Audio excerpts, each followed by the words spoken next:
Penjaga gawang Hernando Ari mengaku akan menimba ilmu dari Martin Paes dan Emil Audero untuk mendapat pengalaman bagi kiper berusia 23 tahun ini.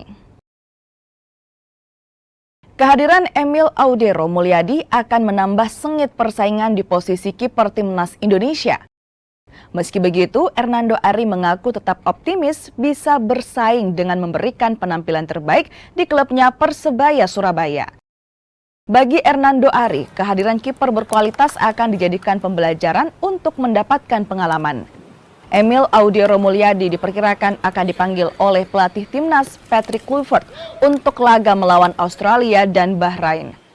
Hadirnya kiper Palermo ini akan membuat posisi penjaga gawang timnas Indonesia diisi 4 pemain yang sebelumnya sudah ada Martin Paes, Hernando Ari, dan Nadeo Argawinata.